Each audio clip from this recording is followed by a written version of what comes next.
Aloha, it's Heather coming to you live from Bubba the Bus. And today I'm on the Redwood Highway in Marin, and so it's kind of noisy out there, but I really want to thank you guys for being here with me and just appreciate you so much. So as you know, I drove Bubba from Nashville, Tennessee to San Francisco, which was over 3,000 miles. I did that all by myself.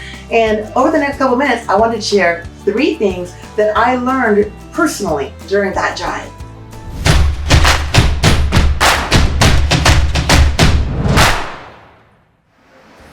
So I get that this might be a little esoteric at times. Again, I own this 100%. This is my experience, and it just is esoteric at times, so that is what it is.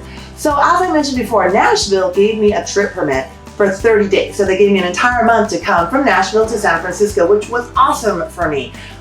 Some people, I hear stories like, oh, I drove across America in 2 days, and that is fantastic for them. I am not that person, and that is not how this is gonna roll out for me. I really wanted to see things. I wanted to see America. I wanted to see things that I hadn't seen before. And the things that I had seen before, I just wanted to see them with new eyes. And so at the risk of sounding super cliche and super cheesy, this journey really was a journey of self-discovery for me. It was that moment to reset as I cruised down this post-menopausal hill of life. And when I went out there to discover America, I really discovered myself in the process.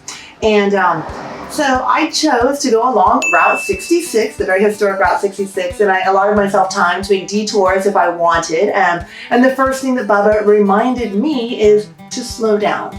And that's because, so Bubba has 8,000 pounds of metal, and it's tiring driving him. It's mentally exhausting. It's physically tiring. So it really forced me to stop a lot, stretch, breathe, and also give me this really great opportunity to stop and check out things that I would never have seen before. And this is something I want to share with you because I thought it was like crazy awesome. Bedrock City, which is located in Williams, Arizona. Yes, it is the Flintstone town. So again, at the risk of just sounding cheesy, I apologize, but hopefully you'll just bear with me. I really enjoyed this drive for so many reasons. I loved the smell of the fresh hay that was cut in Kansas and Missouri. Loved the big blue skies of Texas. And I know that next year when I go spend time in big sky country, my mind will be blowing. But honestly, Texas skies are no joke. I also loved the wind farms in Oklahoma, and not everyone does, but I really found them to be very mesmerizing. I just really found myself getting lost in them. So it was just really fantastic. The hardest driving for me definitely was through Nevada and Arizona through the desert. I chose to do that in mid-July, so that wasn't the right time to do it, but that's when I did it. And I went during a time of red wind warnings. I had never heard this term before. I didn't know what it was. And it's basically like security levels that we have in the United States, where you have yellow and white and orange. Red is very bad. The same ascribes to wind. So red wind warnings are very bad. And what it was is like this furnace blowing in my face, the miles and miles and miles and miles, and my lips cracked and my eyes fell shut. It was something spectacular. And it was very interesting because as brutal and as harsh as that was, the terrain of Arizona and Nevada was brutally beautiful. I mean, you would come over a ridge and all of a sudden, mind blown. It was amazing. And so at the end of every day, I was extremely beat. My feet were dirty, my hair was messy, my eyes were swelled, my lips were cracked and bleeding. And I just couldn't be happier. And I would find a local pub or a dive bar and just get a local brew. And it was just the happiest thing ever. And that brings me to the second thing that I learned while driving Bubba.